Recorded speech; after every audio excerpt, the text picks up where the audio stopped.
Você está no canal Eu Estudo a Lição com o pastor Samuel Camilo.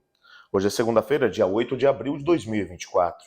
E o tema que estudaremos na nossa lição será Cristãos providencialmente preservados. Há um texto que serve como base para o nosso estudo, que é do livro Grande Conflito, na página 23. Já mencionamos que a lição desse trimestre ela se baseou na obra de Ellen White chamada O Grande Conflito. E esse texto especificamente diz o seguinte: o sinal prometido fora dado aos cristãos que aguardavam, e agora todos tiveram oportunidade para obedecer ao aviso do Salvador. Os acontecimentos foram encaminhados de tal maneira que nem judeus nem romanos impediram a fuga dos cristãos. Só para você poder entender isso aqui, lembrando que Mateus capítulo 24, em Mateus 24, é mencionado no discurso profético de Jesus um dos sinais que seria o sinal distintivo relacionado à questão da destruição de Jerusalém. Jesus disse que quando a cidade fosse cercada por forças inimigas, os cristãos deveriam estar atentos, porque haveria um afrouxamento desse mesmo cerco. Nessa janela, quem estivesse em casa não deveria, no telhado, não deveria descer até dentro de casa para pegar alguma coisa, mas sair correndo e fugir. Quem estivesse no campo não deveria tentar voltar para dentro de casa para pegar alguma coisa. Deveriam fugir e salvar a própria vida.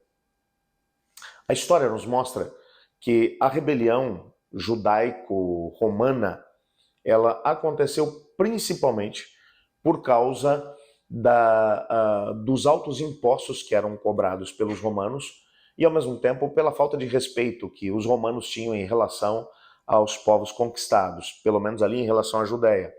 Houve um determinado momento em que o templo foi saqueado e os tesouros que haviam ali no contexto do templo foram usados por Roma com outros objetivos. Isso tudo fez com que um estupim fosse aceso e uma explosão em forma de rebelião acabou acontecendo.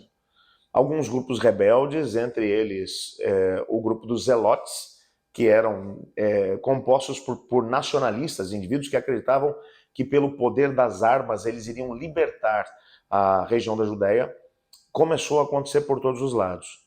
E foram exatamente os Zelotes. Entre os Zelotes você tinha também os sicários, que eram indivíduos especialistas em trabalhar com facas muito finas que eram facilmente escondidas no meio das roupas. Mas esses indivíduos se posicionavam, por exemplo, no meio da multidão e com golpes precisos eles matavam às vezes dezenas de soldados e desapareciam no meio da multidão. Essas coisas começaram a acontecer com muita frequência. Até que chegou um determinado momento em que o imperador, que era Nero, acabou fazendo com que Vespasiano, que era um dos seus generais, fosse designado para sufocar essa rebelião. Vespasiano foi para a região da Judéia, levando consigo seu filho Tito, que também era um oficial romano. Mas Vespasiano é que era o responsável por sufocar essa rebelião. Vespasiano foi com pelo menos 4 legiões de soldados para Jerusalém, cercou a cidade e a ideia era permanecer ali até que a cidade pudesse cair. Jerusalém não era uma cidade fácil de ser conquistada, até porque ela estava numa região mais elevada. Jerusalém é uma cidade com pelo menos 3 montes.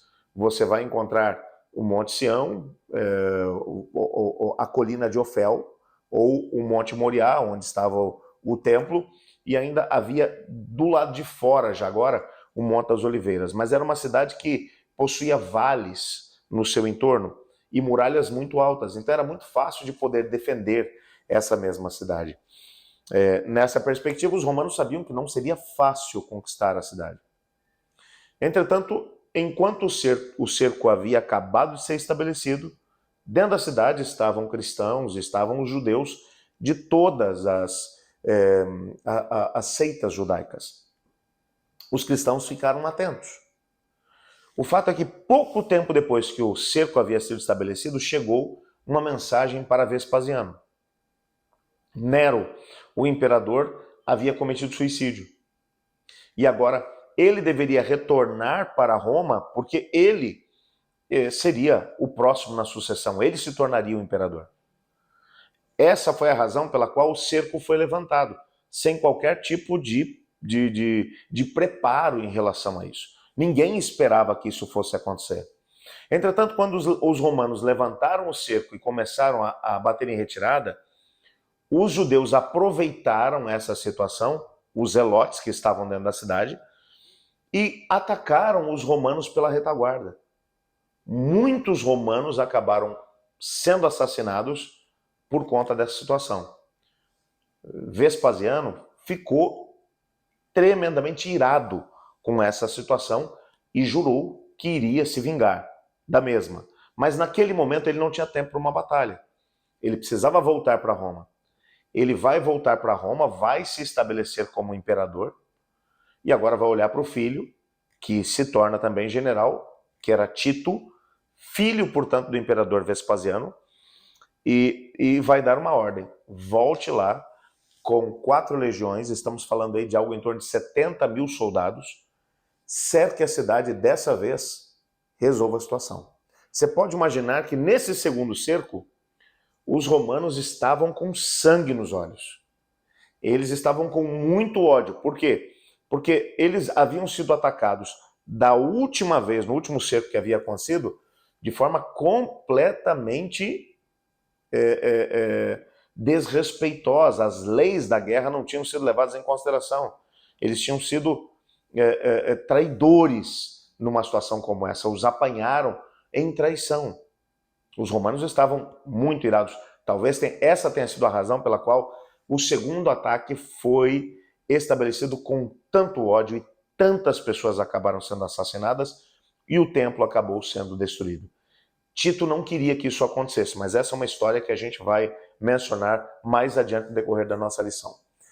O fato é que entre um cerco e outro, na hora em que os romanos bateram em retirada e as forças judaicas de rebelião, de resistência que estavam na cidade foram perseguir as legiões romanas, os cristãos que estavam dentro da cidade entenderam.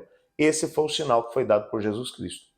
Então, enquanto os judeus, as legiões romanas estão sendo atacadas pelas forças judaicas de rebelião, os judeus aproveitaram que os portões estavam abertos, os cristãos, e fugiram. Atravessaram o Jordão e foram para a região da Pérea, para a cidade de Pela, principalmente, aonde acabaram se estabelecendo. E foi uma coisa realmente inesperada. Por isso o que Jesus mencionou se cumpriu. Se você estiver no telhado, não desça dentro de casa para pegar alguma coisa. Se estiver fazendo qualquer situação, aproveita a oportunidade porque o tempo vai ser curto. E realmente o foi. Nenhum cristão foi atacado por romanos ou por judeus, já que a batalha estava acontecendo em campo e os judeus aproveitaram para poder fugir. Pelo menos os cristãos judeus. Essa situação acabou se tornando proverbial. Cristo Jesus havia predito que isso aconteceria. E esse seria o sinal de que eles teriam autorização para poder, da parte de Deus, teriam a proteção da parte de Deus para poder conseguir salvar a própria vida. Quando olhamos para a história, nós percebemos que o Senhor Deus, ele, tendo um conhecimento do fim antes do princípio, ele alerta o seu povo em relação ao que vai acontecer, para que, acontecendo, eles sigam as orientações do Senhor e consigam salvar a própria vida. Essa foi a situação em relação ao cerco de Jerusalém. E isso demonstrou de uma maneira inequívoca o cuidado de Deus com o seu povo. O Senhor Deus queria que essa história ficasse registrada para as gerações posteriores, para que as pessoas pudessem perceber que Deus não desampara os seus filhos. No meio desse grande conflito entre as forças do bem e do mal, nem sempre o Senhor Deus vai poder impedir que o mal venha sobre os seus filhos.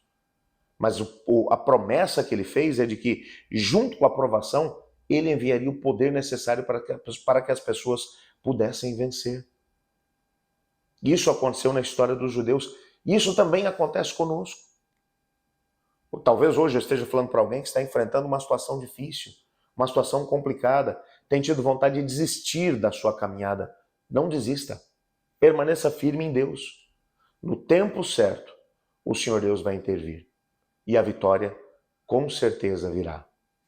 Amanhã nós teremos a oportunidade de poder continuar o nosso estudo a respeito dessa mesma temática. E o tema que analisaremos na lição de amanhã será fiéis em meio à perseguição. Eu estudo a lição. E você?